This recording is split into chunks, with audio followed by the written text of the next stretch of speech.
heart of where innovation, money, and power collide in Silicon Valley and beyond. This is Bloomberg Technology with Caroline Hyde and Ed Ludlow.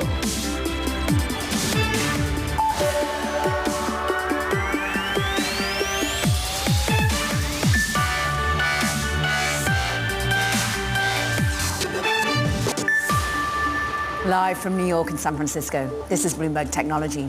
Coming up, Apple's iPhone 16, it hits the stores today without the crucial AI features. Will people buy? And Microsoft's AI power needs prompt the revival of a dormant reactor. Plus, we hear from Salesforce CEO Marc Benioff and from the company's head of ventures. But first, let's just check in on these markets as we round out a risk-on week. We're up more than a percentage point, let's put it at that, for the NASDAQ 100. Remember, significant gains on this benchmark the previous week where we eclipsed a 5% gain. Extraordinary moves. We dial back on the day, Ed. We have digested the Federal Reserve whopping cuts. What does that now mean for a little bit of profit-taking happening in the Mag 7, for example? But what are you watching in terms of a key name? Going straight to Apple. Apple up 0.6%. The iPhone 16 lineup goes on sale today. 60 countries around the world. You will have seen the scenes in New York City, Caro. Here in San Francisco, the same thing. There's a lot of questions about how or whether or not this will drive an upgrade cycle. So we think about the iPhone in the context of Apple's overall portfolio of products. It is critically important. That's why this pie chart tells the story, right? I think there's a lot of skepticism about the innovation, the main innovation being a button on the side of the handset for camera control. Will that be enough? Is the delay of the release of Apple Intelligence, its generative AI platform, to a later date going to impact this cycle? Those are all things that we need to consider. And we've got the perfect voice to do it with. Nabila Poval, Senior Research Director at IDC. You run the numbers, you tell us a future of how integral the iOS system and Apple remains. Look, are you anticipating growth, ultimately, of market share for Apple here?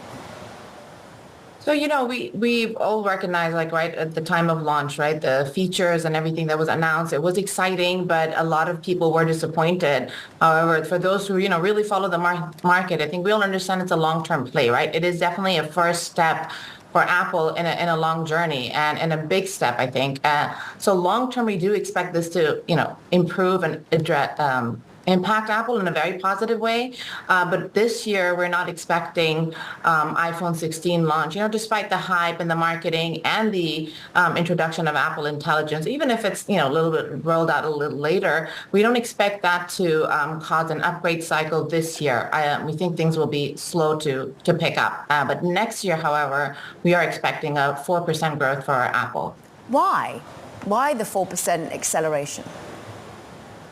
So, we've moved it up. I think it was about 1 or 2%. But after, all the announcements of WWDC and when we put out our forecast, which was just a few weeks ago, given everything that we've seen already talked about Apple Intelligence and what's to come, right? I think it's not really about what's here today, but by next year, what's going to happen. We're going to get language being rolled out and hopefully the issues with the introduction of Apple Intelligence in EU and in China with partnerships being established. We think that will really help accelerate the momentum towards, the Apple Intelligence phones, whether it's 16, towards later next year, or the 17 series especially, because I think right now it's still new in terms of the use cases, but as consumers start using it, and they see their friends and family use it, and of course marketing picks up, consumer awareness and education increases, we do think, that all those factors combined together will create sort of a bump of a certain percentage of people because the average refresh cycle now is about 4 years and even 5 years, right? We know plenty of people that have iPhone 11s and iPhone X, but next year, we're thinking it's going to lead to those with the 13s or the 14s even thinking, hey, you know what, I want the 17. So, Nabila, you and I were together at Apple Park just last week. It seems like a long time ago. I think it's worth reminding the audience of how Tim Cook summarized this generation of phone. Listen to this. The innovation and invention these products deliver will continue to deepen the meaningful impact they have on all of our lives. I'm proud of our teams and what they've accomplished, and I can't wait for you to experience these amazing products. So then I look at your own research, your IDC forecast for shipments of smartphones in the years to come and generative AI. And that's my question for you. The innovation Tim Cook's talking about, it's not really on the hardware side, is it? No, and they drove that message very, very clearly, right? It's really about the changing the user experience, right? How is these new features going to improve your life, and how are they going to make your lives easier? And of course, they showcase some of those use cases, but I think it's just really in the long run going to change the complete way we interact with our smartphones, right? And I think that's when Gen AI or the super cycle of refresh will really, really kick, when those digital assistants start coming into play, where we can just talk to our phones rather than having to go into multiple apps to do the tasks we need to do. And I'm really excited for when that happens. So software innovation. The hardware innovation, well, that limelight got stolen by Huawei a few hours after Apple, it feels like. Look, not everyone wants a trifold phone, but how are we seeing innovation mean that we are pulling away from market share in China? So definitely Huawei's launch, did get a lot of attention, and they were trying to showcase in a different way, right? This is our on the hardware side, right, with a foldable device. But the truth of the matter is, while Huawei does remain a very valid competitor for Apple in China, right? We've all seen the numbers recently. The foldable segment is still very niche, and we do believe that, in terms of foldables or this specific product impacting Apple negatively, I don't think so. Again, it's a very niche segment, and specifically, with the trifold device, it's still going to be even further niche within the foldables because of supply challenges that Huawei's seeing. But overall, it is a rocky road this year for Apple, but we do hope that as they resolve the partnership issues in China, especially because AI is a very more important, China market consumers are very spec driven. When you compare globally in terms of importance of AI features to consumers, Chinese consumers are more likely to place it in determining during a purchase. Nabila, we were just showing pictures from around the world, including China, 60 countries, right? That's important. I think it's worth reminding ourselves, like, some people will buy some iPhone 16s. It's all relative to prior generations, right? But could you give any sort of geographical context on where you think this handset will do well and where it will do poorly? In terms of, this coming for the rest of this year, we think definitely there's a large installed base of users, right? Like I mentioned, I'm sure we all, iPhone 11s and X, and regions where the refresh cycles are longer. I think developed markets where Apple has larger share, right? Where there's lots of those installed base of older models. I think those are the regions that will this year. So essentially, it's not really Apple Intelligence that's going to motivate them to buy. It's time for them to upgrade anyway. And I think those new buyers or shorter refresh cycles, that's going to happen next year, especially with the trade-in promotions, right? Right now, it's more of a future-proof device with the Apple iPhone 16. Nabila Popal, whose research at IDC on the smartphone market so closely followed. Thank you. Good to have you back here on Bloomberg Technology. Okay, coming up on the show, Elon Musk is now on the Secret Service's radar after deleting a post about assassination attempts on presidential candidates. We're going to cover that story next. This is Bloomberg Technology.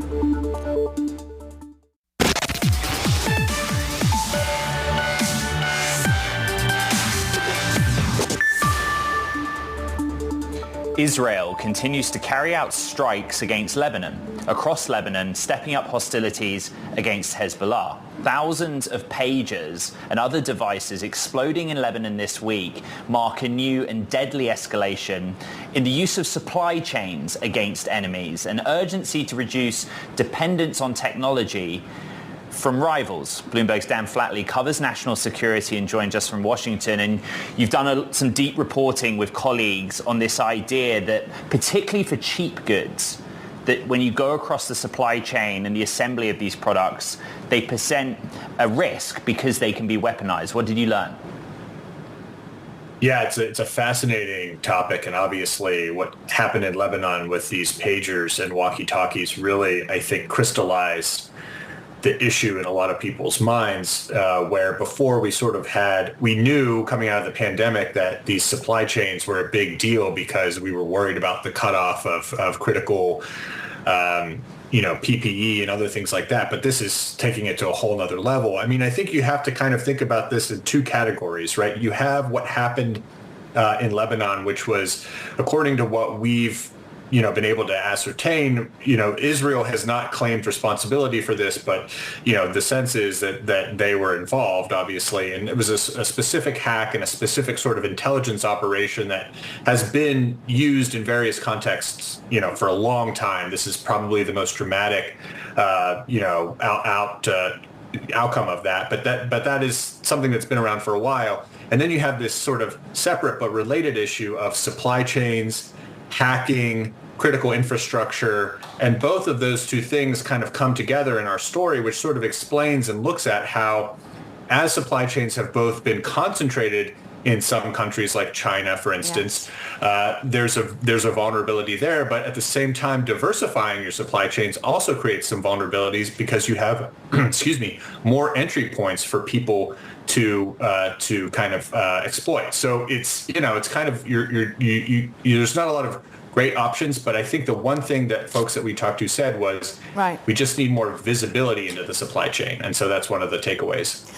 Let's talk about that visibility, because many would say, look, it's now that the US says this, but previously the US and spies have a history of taking advantage of the United States dominance in the supply chain. Now the shoe's on the other foot. What can be done for investment by US companies to just track the supply chain? Absolutely. I mean, it's a great question because it kind of goes both ways, right? We've seen this in the context of the Russia-Ukraine war, where the U.S. government has really been leaning on companies to get more visibility into the supply chains going out.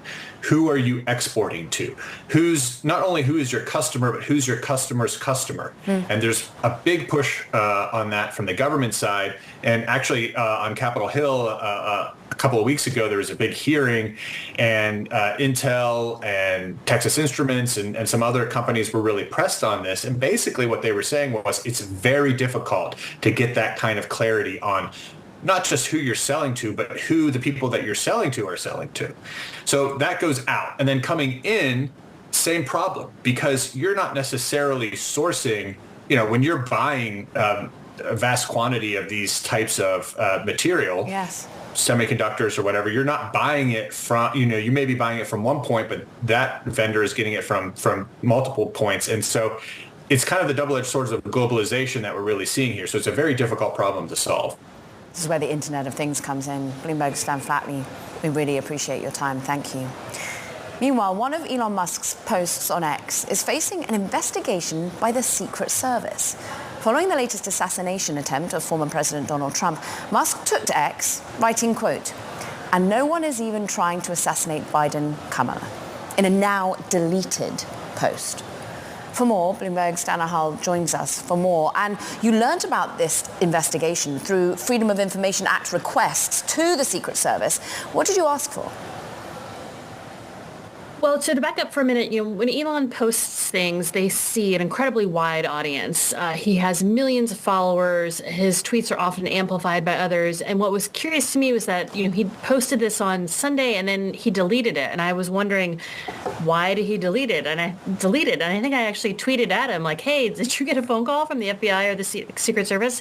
So then I just filed a request to the Secret Service asking, do you have records? Are you investigating this? I'd like any email correspondence. And what's funny about FOIA, and there's a little bit of an art to this, is that usually it takes quite a while to pry records loose or to get a response. But I immediately got a response. Like within 24 hours, they sent me a response. And simultaneously, our colleague Jason Leopold, who is like the master of FOIA requests, had also done the same thing. So I was talking to Jason like, hey, I just wanted to let you know that I filed this request, and he's like, oh, I did the same thing, and we'd gotten very similar responses. So, Dana, just real quick, I mean, it is an art. I've looked to you so often to try and get hold of documentation because you cannot hide from documentation. The response of the Secret Service is really interesting because in the actual response itself, I'm just going to look down on my screen because I don't want to get it wrong, that they withheld certain things because disclosure could reasonably be expected to interfere with enforcement proceedings. And it's that sentence alone that lets us know what's going on in the background between Musk and the Secret Service. Correct. And to be clear, we shouldn't jump to a conclusion that this means that there will be an enforcement proceeding or that there will be a big outcome. But I think the Secret Service, by law, I mean, they have to investigate anything that could be seen as a credible threat or could be seen as something that's a potential incitement to violence. And so it's fairly standard operating procedure that they would look into this. For me, what I just want to know is what happened behind the scenes.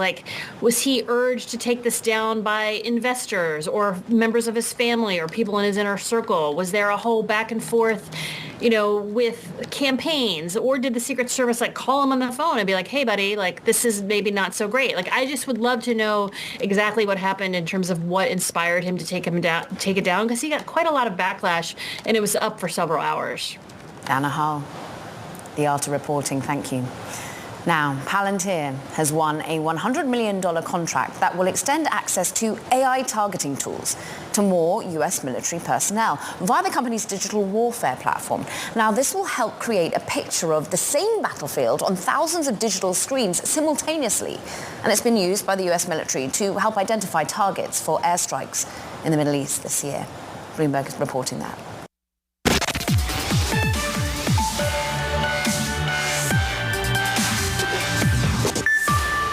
Constellation Energy is the owner of the shuttered 3 Mile Island nuclear plant over in Pennsylvania.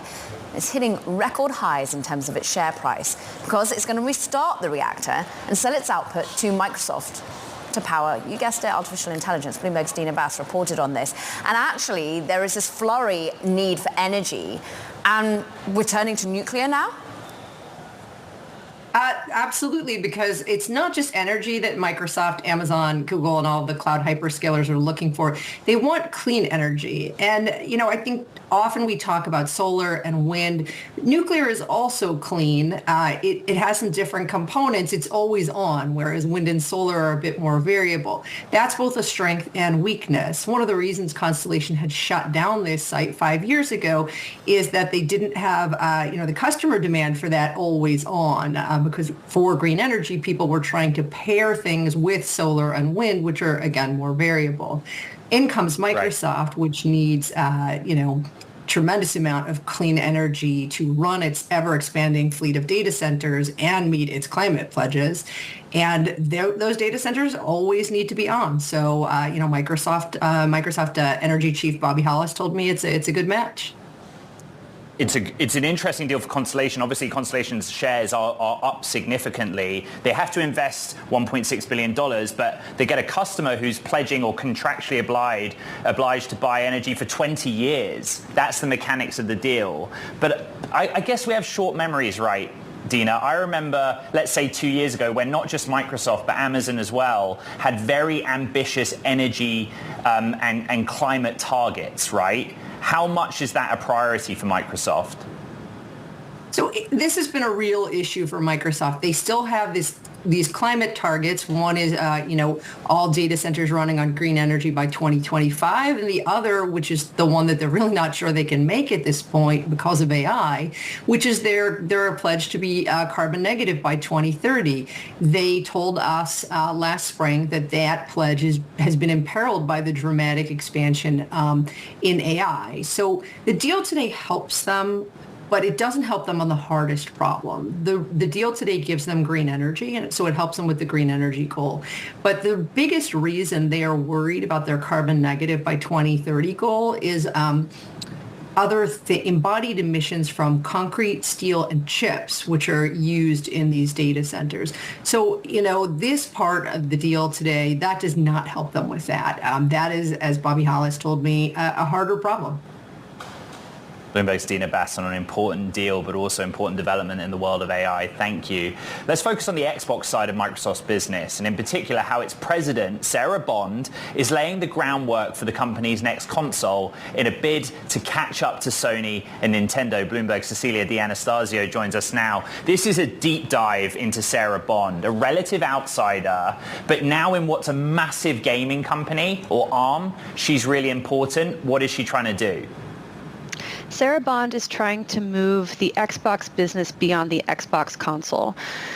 Head of Microsoft Gaming, Phil Spencer, says that they've been selling consoles to the same 200 million global households, and they really want Xbox to mean more than the plastic box in your living room. Sarah Bond's mandate is to expand Xbox's games into phones, into next-generation hardware, sure, but also, potentially handheld, which is something that she and her boss have sort of teased at. Your story is so fascinating because you go into the relationship between her and her boss, how they turned to HR to really ensure that they could communicate more efficiently, but also her history at T-Mobile. What is she going to bring to the table, Cecilia? Yeah, Sarah Bond's history from T-Mobile really gives Microsoft expertise that was lacking in the mobile world and in the mobile gaming world in particular. So at T-Mobile, she's someone who knows a lot about subscriptions, a lot about how to keep people coming back to a product, and also how to trim subscriptions in a way where users don't feel bloated by extra services they don't need. And Microsoft has a sort of Netflix for game service called the Game Pass that has 34 million subscribers, probably more at this point because that data is old. And Sarah Bond is hoping to reach gamers who want sort of a subscription product using Game Pass, which will be available on phones, on PCs, on tablets, on Xbox, on smart TVs, whatever you have. Xbox hopes to be there. Cecilia, really quick, a big impetus for the Activision deal was mobile gaming, and I'm yet to see the story there. What is it? It's a little challenging. So when Microsoft announced the deal with Activision, mobile was the fastest growing segment of the games industry. Now, global consumer spending on mobile games dropped 2% in 2023. It's still, an over $100 billion industry, but, PC gaming is actually the fastest growing sector of the games industry this year, according to one recent study. So it's going to be a little challenging for Sarah to kind of make good on the Activision acquisition. And at the same time, she has high hopes because so many people have mobile phones. Cecilia, it's a great report. We thank you. Cecilia Anastasio, we thank you.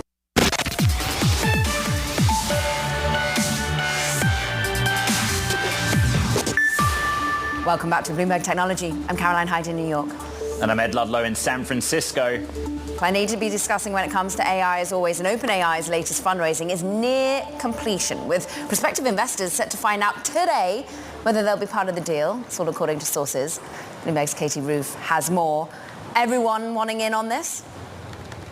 Well, certainly a lot of venture firms are, and strategics. We've reported that Microsoft, which is an existing investor, will be putting in more, but also NVIDIA and Apple, and then, a slew of other investors are trying to put money in. They'll find out today after it was oversubscribed by billions of dollars. What I find interesting, Katie, a source told me a couple of weeks ago, you may remember, that NVIDIA was only going to put in, say, $100 million. And there's other reports out there that there's a threshold. But it's not a surprise, is it, that the world's most important AI company has investors of all kinds fighting to get over what is a relatively rare round?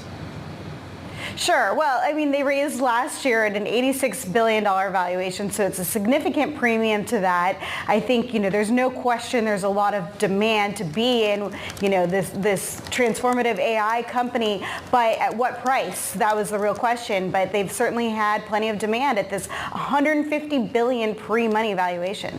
Yeah, that was a liquidity event for the employees, that $86 billion. Phenomenal at the rate that they've managed to raise. How important is the strategic side of this? How much does OpenAI want them at the cap table?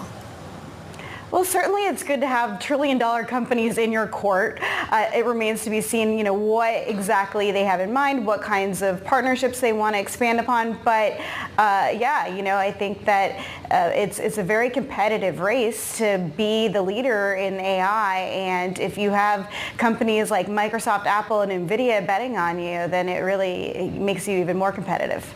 Katie Roof, we thank you. Now, another side of AI is its regulation. The United Nations expert group says AI governance discussions have been too fragmented. The group includes government officials, academics, other executives actually from Google, Microsoft, and indeed OpenAI. And it just came out with a report suggesting measures like establishing a fund to support poorer countries looking to work on artificial intelligence and calling on countries to limit military use of AI to prevent human rights violations. Meanwhile, we sat down with the president of Latvia yesterday and asked him whether AI should be more regulated. Take a listen. The use of social media, artificial intelligence for disinformation, deepfakes, interference in elections, I think we need some framework. But at the same time, and this is sometimes a challenge for the European Union and about the European Union, let's face it, we sometimes back in Europe get overly regulatory. Let's keep the conversation going with NYU Professor Emeritus and AI expert Gary Marcus, who's known for his critique of the booming AI industry. He's also the author of a new book called Taming Silicon Valley, How We Can Ensure That AI Works for Us. And he joins us now. And Gary, based on the idea of fragmentation of regulation, I always think about how AI technology is required to respect the laws and rules of various jurisdictions. And at the same time, technology isn't bound by jurisdictions or borders. What do you make of the sort of preamble that we're fragmented? I mean, we certainly are fragmented. I think when we think about global AI governance, there's actually an advantage to the companies in having global AI governance, and that is that fragmentation. You think about how expensive it is to train these models. You saw earlier today Microsoft buying the rights to the energy of 3 Mile Island, 100%. It's very expensive to train these models, and if you have to do that differently for every jurisdiction because they each have their own rules, that would be an insane amount of power, especially when we're talking about maybe making bigger models 100 times, 1,000 times, 10,000 times bigger than existing models. So fragmentation is actually a problem for the companies. It's also a problem for the world. I mean, we really do want to have some uniform approach to all of the downsides, things like non-consensual deepfake porn, misinformation, and so forth. There are many downsides, and we want a coordinated response to it. So I think it's actually in everybody's interest to have some coordination, but fragmentation is the default. Let's talk about coordination. The United Nations has put up this thought process report, and now they want an independent scientific panel on artificial intelligence in the same way they almost have with climate change. Is that going to help? Is that going to make sure that more people are at the table other than basically the G7 and some of the biggest companies in the world? I mean, God is in the details, but I think it's a good start. I think absolutely we need more independent scientists weighing in. We also need authority if something doesn't work to do something. So one of the most interesting things that happened in the last couple of weeks is OpenAI put out a new model, and they said there's a bioweapons risk here. Mm-hmm. Now, they might be right about that, they might be wrong about it, but let's suppose they're right about it. They decided, despite that risk, they would go ahead and release it. And that was really just ultimately Sam Altman's decision and nobody else's. There was Senate testimony earlier in the week where a former employee and a former board member said basically they didn't feel listened to, right? And so OpenAI, Sam Altman doesn't have to listen. If his employees say the bioweapons risk here is serious, maybe not for this model, but the next model, he can go ahead anyway and say, but I need to, make back the money for the $150 billion valuation, which, by the way, is not a trivial thing.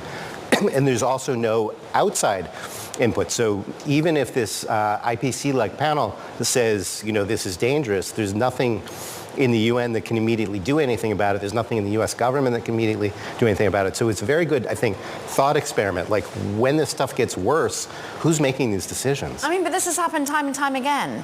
And we always go, they should self-regulate.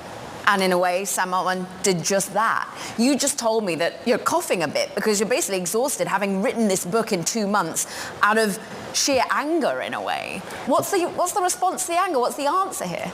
Well, I mean, the anger was partly, I went to the Senate, I testified next to Sam Altman, and he talked about not just self-regulation, but real regulation. The Senate, bipartisan, all talked about this. This was May of last year. Nothing has actually happened. There's been no, major piece of legislation in the United States to deal with any of this. And self-regulation is not going to happen. I mean, even when they make promises, they often back down, and they're not. They're going to agree to things like information sharing. They're not going to agree to, deferring the decision about whether to release this new product that maybe finally makes them some money to the general public. And they're not making money right now. I mean, OpenAI had a $5 billion operating loss last year. Let's go back to what you just said on OpenAI. It's not a trivial amount of money, but the stakes are also very high. How much does that keep you up at night? That we have a single company with quite a confusing governance structure that has the world's biggest technology companies and investors fighting over around, and it's releasing technology at a cadence that you outlined. I mean, everybody should have been worried at the drama last year. It sort of made for an amazing, Netflix special or something like that when Sam Altman was fired and rehired and all of this drama. But it also says, who is running this company and what are the checks and balances, right? And the ultimate answer is Sam is running it. There are no checks and balances. And we should be worried. If a company can't even govern itself internally, a lot of people left after that incident. We should be worried. It's a lot of power. And we should be worried not just about OpenAI, but the whole industry. Responsible AI, was a watchword for the entire field for a few years. And now it's almost like nobody really cares because there's so much money on the table. We had the president of Latvia here yesterday from the European Union. You have UNGA next week. Do you have any hope that actually these sort of roundtable, state-level discussions will yield some kind of framework in which the world's kept safe from AI? I have a mild bit of hope, but I think that we really need the public to be involved and say this matters.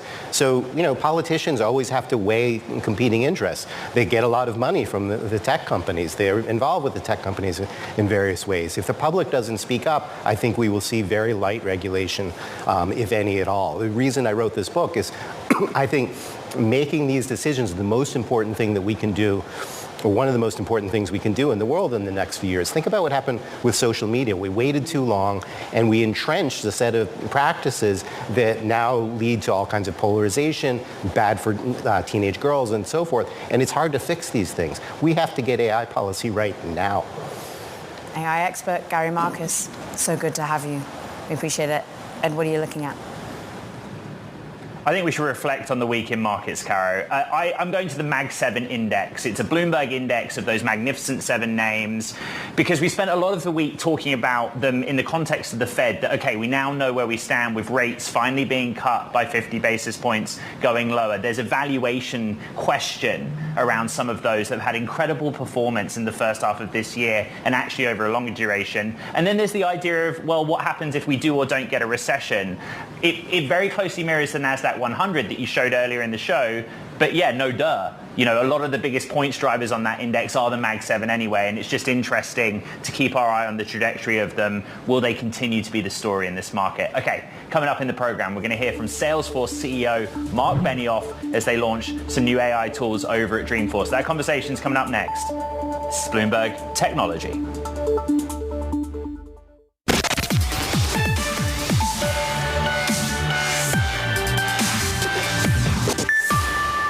Salesforce is launching a slew of new Gen AI tools known as agents. CEO Marc Benioff spoke with Bloomberg's Emily Chang at their annual Dreamforce event in San Francisco. Take a listen. These customers have been convinced something that's not true, that they have to buy an LLM, they have to go to a hyperscaler, they have to get a database, they have to buy a security technology, they have to choose a chip, they have to hook it all together themselves, they have to DIY their AI. It's not true. You do not have to DIY your AI. And when we started the show, they didn't really believe it. So that's why we created a whole factory across the street, as you saw in Moscone West, where we have put more than 10,000 customers through already to show them that on the Salesforce platform, which they've already been committed to for more than 20 years, had great success in sales and service and marketing and communications and commerce and analytics and Slack and in all of these technologies, that now they're also building AI. And this is a shock to them, and it's exciting for us because we're showing them how, once again, we're future-proofing their company with the Salesforce platform. So you basically DIY'd it for them. And well, that's our job. We're a software company. What models you've built it on? Is it? We have our own. We have many, and they don't need to know. Okay. And they don't. Why? What chip am I using? What hyperscaler? They don't care. They don't care what I'm using. It's like what type of flour is in the cake. What kind of sugar did I buy at the store? Why does it matter? Do you like the cake? Is this the final product that you like? All right. And I think that for our customers, they don't want to know all the pieces. They want to know, does this work?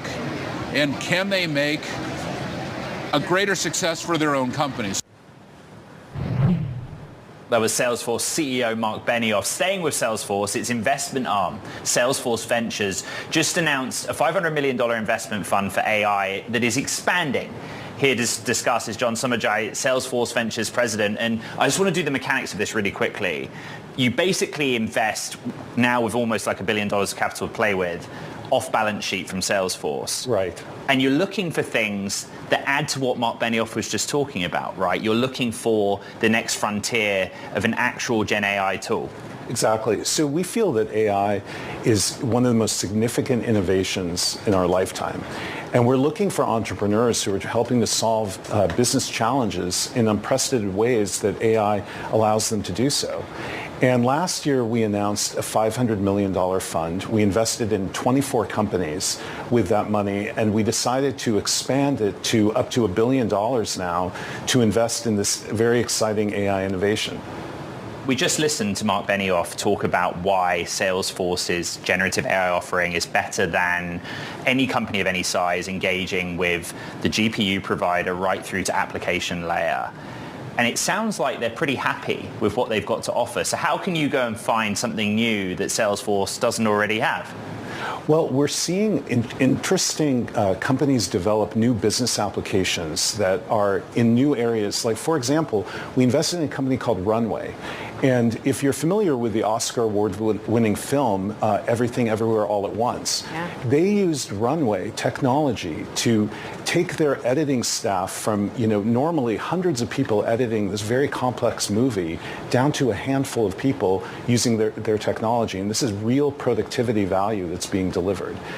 We're seeing interesting developments in new models, in new vertical applications, in AI security, in areas that we do not cover today, but we want to partner with these companies and deliver more solutions to our customers. You're in Anthropic. You're not listed as one of the wannabes in OpenAI. Why not? So we partner with both OpenAI and Anthropic and a number of other LLM providers. We also have our own LLMs as well, our large language models. And we are very excited about what we've invested in with Anthropic. We are in Hugging Face, which is an open source provider of models, and we're also in Mistral, which is another provider. And so we feel pretty good about the investments that we've made in the foundational model level. And now we're looking to invest in different types of companies with this new $500 million fund. What's so interesting is 4 of Salesforce's last 5 acquisitions have been funded at some point by Salesforce Ventures. How much do you end up realizing you should buy these companies, not just strategically invest in them?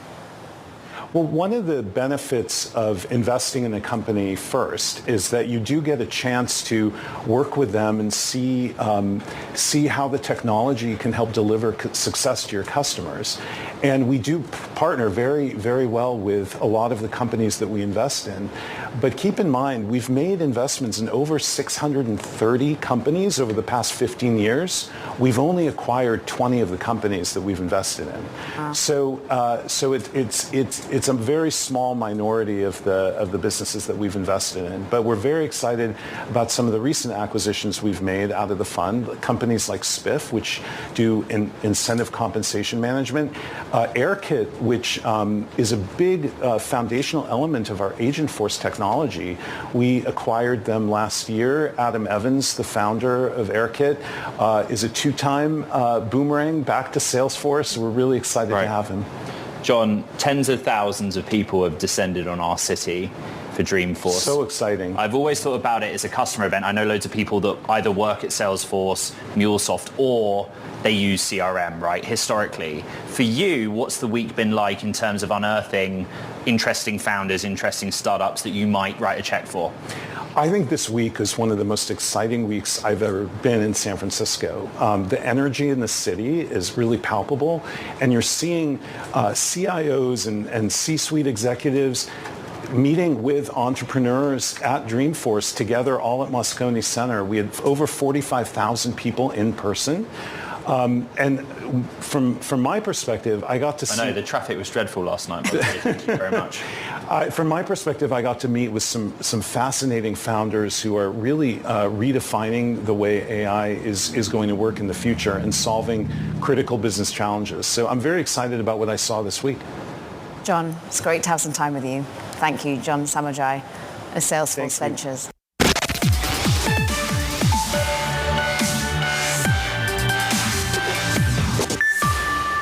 Demand has been really strong. In the U.S., we've had incredible large infrastructure projects going on, the overhaul of the grid that's going on, AI demands on electrification, telecom, and everything is being delivered, both services and goods. And this has created a whole new sets of business for us. So we see incredible demand across all our vehicle lines, both here and in Europe.